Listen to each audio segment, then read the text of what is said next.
పెట్టరు, ప్రశ్నిస్తారు. టీడీపీ ఏంటంటే 15 ఏళ్ళు అలా పైన అధికారంలో ఉన్న పార్టీ. సో వాళ్ళకి ఏంటంటే అధికారంలో ఉన్నప్పుడు కొన్ని అవలక్షణాలు తెలియకుండా అంటుకుంటాయి. సో వాటినేమో మీరు సహించలేరు. సో ఈ కాన్ఫ్లిక్ట్స్ మొదలైతే అట్లా అప్పుడు అడ్జస్ట్ అవ్వటం కష్టమేమో, మిమ్మల్ని మీరు అకామిడేట్ చేసుకోవడం కష్టమేమో అనే అనుమానాలు వ్యక్తం అవుతున్నాయి. ఎలా? రెండే ఆప్షన్స్ ఉంటాయి మీకు, రెండే ఆప్షన్స్. ఒకటి మీరు వాళ్ళ మార్గంలోకి వెళ్ళటం, రెండవది ఏంటంటే మీ పోరాట పంధాన్ని మీరు కంటిన్యూ చేయటం. మీరు దేన్ని ఎంచుకుంటారు? మూడో మార్గం కూడా ఉందనుకుంటున్నాం సార్. వారు కూడా ప్రజాసేవ మార్గంలో వచ్చి నీతిగా పరిపాలన చేస్తారని, ప్రజా సంక్షేమానికి మొదటి పీట వేస్తారని కూడా మేము భావిస్తున్నాం సార్. ఎందుకంటే మీ నమ్మకం చూస్తుంటే వాళ్ళ మీద ముచ్చటేస్తుంది. మళ్ళీ వస్తాం మీ దగ్గరికి. ఒకసారి వెంకటేశ్వర రెడ్డి గారి దగ్గరికి వెళ్ళాం. వెంకటేశ్వర రెడ్డి గారు గ్రౌండ్ క్లియర్ అయిపోయింది. మీరు అలాగే రెండు చేతులు కట్టుకొని నింపాదిగా ఇక ఏం జరగబోతోంది అని చెప్పేసి ఆడియన్స్ గ్యాలరీలో కూర్చోమని జనం తీర్పు చెప్పేశారు అనేది ఈ 35 ఇన్స్టిట్యూషన్స్, సెఫాలజీ ఇన్స్టిట్యూషన్స్ ఇచ్చిన సర్వే రిపోర్ట్స్ని బట్టి అర్థమవుతుందని వాళ్ళందరూ అంటున్నారు. నేను అంటలేదు, వాళ్ళందరూ అంటున్నారు.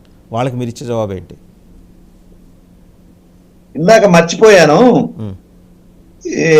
ప్యానల్లో ఉన్న సభ్యులకి 99 వీక్షకులకి మీకు శుభోదయం. అట్లానే నిన్న నా పుట్టినరోజు సందర్భంగా వేలాది మంది అభిమానులు నాకు శుభాకాంక్షలు తెలిపినందుకు,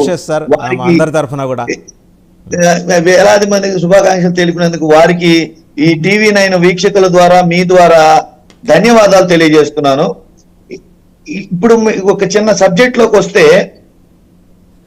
గత సర్వే సంస్థలన్నీ, ఏ ఒక్క సర్వే సంస్థ అయినా కాన్స్టెంట్ గా 2 సార్లు సర్వే పోల్స్ లో, ఎగ్జిట్ పోల్స్ సర్వేల్లో సక్సెస్ అయింది ఒక్కటన్నా ఉందా? ఒక్కటన్నా ఉందా?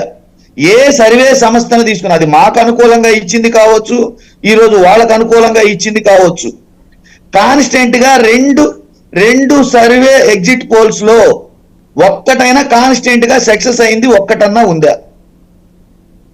మీరు అది గమనించండి. ఇక్కడ సర్వే సంస్థలు ఊహాగానాలతోటి, కథనాలతోటి, పబ్లిక్ లో ఉన్న కొంత వాయిస్ తీసుకొని 3.5 కోట్ల మంది ప్రజలు ఓట్లు వేస్తే 3.5 కోట్ల మంది ప్రజల్లో 1%, 2%, మాక్సిమం 10% అనుకోండి తీసుకొని వాయిస్ చెప్తాయి. మనం ఎగ్జాంపుల్ ఒకసారి సర్వే సంస్థని మనం కించపరచడం కాదు, కానీ మేము సర్వే, ఫర్ ఎగ్జాంపుల్ ఒక రూట్ లో మనం సర్వే చేయడానికి వెళ్తున్నాం. వరుసగా 4 విలేజెస్ టచ్ అయినాయి. 4 విలేజెస్ లో ఒక సామాజిక వర్గానికి విలేజెస్, ఒక పార్టీకి సంబంధించిన విలేజెస్ టచ్ అయినాయి అనుకో, వాళ్ళు తీసుకున్న పర్సంటేజ్ లో ఏ వాయిస్ వినపడుతుంది? కానీ ప్రతి లేదు కదా, ప్రతి చోట అలాగే. నేనేమంటానంటే 4వ తారీఖు ప్రజలు ఇచ్చిన తీర్పు అది నిజం. ఇవన్నీ ఊహాగానాలు. ఇవన్నీ ఎవరికి వాళ్ళు, మీరు నమ్మినా నమ్మకపోయినా, ఈరోజు టీవీ ఛానల్స్ కానీ, పేపర్స్ కానీ, ఈ యూట్యూబ్ ఛానల్స్ కానీ, సర్వే సంస్థలు కానీ కంప్లీట్ గా 2 వర్గాలుగా విడిపోయి పార్టీలే వాటిని పెంచి పోషిస్తున్నాయనేది సత్యం. పార్టీలే వాటిని పెంచి పోషిస్తున్నాయనేది సత్యం. ఇక్కడ కూడా ఉంటాయి ఈ లెక్కన మీరు అన్నారు. నేను మమ్మల్ని ఎగ్జామ్షన్ చేయమని నేను చెప్పట్లేదు. ఇక్కడ మమ్మల్ని ఎగ్జామ్ చేయమని నేను చెప్పట్లేదు. క్లియర్ గా 2 వర్గాలుగా విడిపోయి 2 వర్గాలు పెంచి పోషిస్తున్న సంస్థలే ఉన్నాయి. ఇవన్నీ ఈ రోజు చెప్పినవి. మీరు ఇంకొకటి కూడా గమనించండి. మొదటి నుంచి 13వ తారీఖు నుంచి చెప్పిన సర్వేలే ఎగ్జిట్ పోల్స్ లో చెప్పారు. వీటికి భిన్నంగా ఏమన్నా చెప్పారో చెప్పండి. 13 నుంచి ఏవైతే చెప్పారో, ఏ సంస్థ ఏమైతే చెప్తుందో అవే ఎగ్జిట్ పోల్స్ లో నిన్న సాయంత్రం చెప్పారు. అంతకు మించి భిన్నంగా ఏం చెప్పలేదు. మీరు నమ్మినా నమ్మకపోయినా, మీరు విశ్వసించినా విశ్వసించకపోయినా, ప్రజలు మమ్మల్ని విశ్వసించారు. ప్రజల తీర్పుని మేము విశ్వసిస్తున్నాం.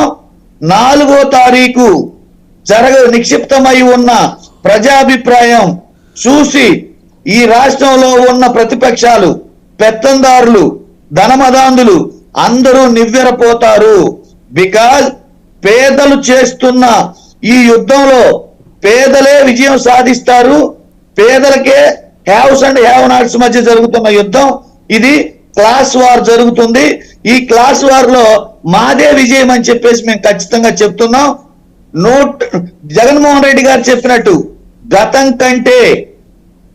కంటే అత్యధిక స్థానాల్లో అందరూ నివ్వెరపోయే విధంగా 170 నుంచి 175 స్థానాల్లో వైఎస్ఆర్సీపీ పార్టీ గెలవబోతుంది. రైట్. అయితే వైఎస్ఆర్సీపీ గెలవబోతుంది. వెంకటేశ్వర రెడ్డి గారు ఇక్కడ నాకు ఒక ప్రశ్న అండి. ఇందాక సురేంద్ర నాయుడు గారు ఒక గుండెల్ని కదిలించే సంఘటన ఒకటి చెప్పారు. ఎంబీఏ చదువుకుంటున్న ఆయన కుమార్తె మీద ఓటేయటానికి వెళ్తే కేసులు పెట్టడం, వేధించడం ఎందుకు సార్? అంటే వేస్తారు, ఒక చోట పోతే పోయింది, ఏముంది, మిగిలిన చోట్ల గెలుస్తున్నాంగా. అంత అరాచకం, పోలీసులు నిర్బంధాలు, మనమేమి ఎక్కడో లేం కదండి. దానికి చెప్తాను సమాధానం. ఎక్కడో లేం. ఇప్పుడు ఆయన కుమార్తె మీద కంప్లైంట్ లేకుండా కేసు కట్టలేదనేది ఆయనే చెప్తున్నారు. నా బిడ్డ స్నేహితురాలే నా ఇంట్లో తినే ఆమె కంప్లైంట్ కట్టిందన్నారు. విచారణ జరిగి ఆయనే రాజీ చేసుకున్నానని చెప్పారు. విచారణ జరిగి ఆయనే రాజీ చేసుకున్నాడు.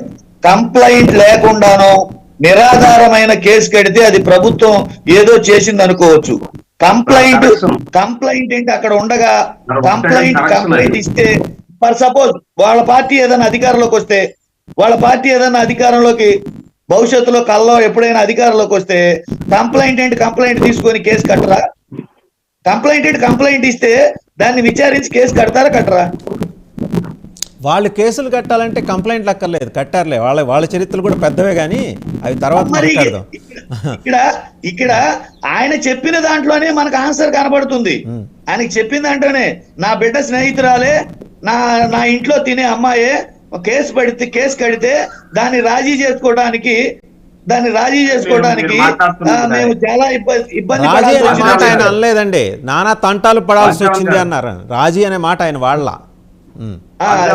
సరే నాకు నానా తంటాలు పడాల్సి సురేంద్ర నాయుడు గారు వస్తా, మీ దగ్గరికి వస్తా, ఈయన్ని కంప్లీట్ చేయండి. ఇక్కడ ఏంటంటే మందైతే మనం చదివితే మంత్రాలు, ఎదుటి వాళ్ళు చదివితే అవి బూతులు. ఇక్కడ గతమంతా ఇప్పుడు చంద్రబాబు నాయుడు గారిని, తెలుగుదేశం పార్టీ ప్రభుత్వ పరిపాలనని, ఇప్పుడు ఎన్డీఏ పరిపాలనని 14 నుంచి 19 వరకు ప్రజలు చూశారండి. కొత్తగా చెప్తారంటే వినేవాళ్ళు ఎవరు ఉండరు. ఎందుకు నేనేమంటానంటే, ఇక్కడ ప్రజల్ని అండర్ ఎస్టిమేట్ చేస్తున్నారు. ఎలా అండర్ ఎస్టిమేట్ చేస్తున్నారో కూడా చెప్తా. ప్రజలకు మతిమరుపు ఉందని, వాళ్ళు అమాయకులని, వాళ్ళు మనం నిన్నొకటి ఇవాళ ఒకటి చెబితే నమ్ముతారని, ఎప్పటికప్పుడు మనం ఎన్నిసార్లైనా మనం మోసం చేయొచ్చని, ఎన్ని అబద్ధాలైనా ఆడితే వాళ్ళు విశ్వసిస్తారని అనుకోవడం పొరపాటు అంటున్నా నేను. ప్రజలు చాలా తెలివైన వాళ్ళు అనేది మా నమ్మకం. ముఖ్యంగా హ్యావ్స్ అండ్ హ్యావ్ నాట్స్, పేద ప్రజలు వాళ్ళకి ఏం కావాలో వాళ్ళకి తెలుసు, వాళ్ళకి ఆ విఘ్నత ఉందనేది మా నమ్మకం. ఇక్కడ గతంలో పరిపాలించిన పక్షాలే, తన్నుకొని విడిపోయిన పక్షాలే మళ్ళీ వచ్చి కలిసి వాళ్ళేదో గతంలో మీకు న్యాయం చేశాం, మళ్ళీ ఇప్పుడు వస్తే న్యాయం చేస్తామని చెప్పడం. ఇంకోటి ఏంటంటే, ఆశ్చర్యకరమైన విషయం ఏంటంటే, గతం లాంటి పరిపాలన తెస్తామని వాళ్ళకి ఇప్పటికీ చెప్పట్లా. పేద ప్రజలకు మంచి పరిపాలన తెస్తామని వాళ్ళు ఇప్పటికీ చెప్పట్లా. కేవలం మీరు అన్నట్టు, ఇందాక మీరు క్వశ్చన్ చేసినట్టు, కేవలం వాళ్ళు జగన్మోహన్ రెడ్డి గారిని తిట్టడంలోనే కాలక్షేపం చేశారు. జగన్మోహన్ రెడ్డి గారిని విమర్శించడంలోనే వాళ్ళు కాలక్షేపం చేశారు తప్పితే, ఒకవేళ అధికారం మాకు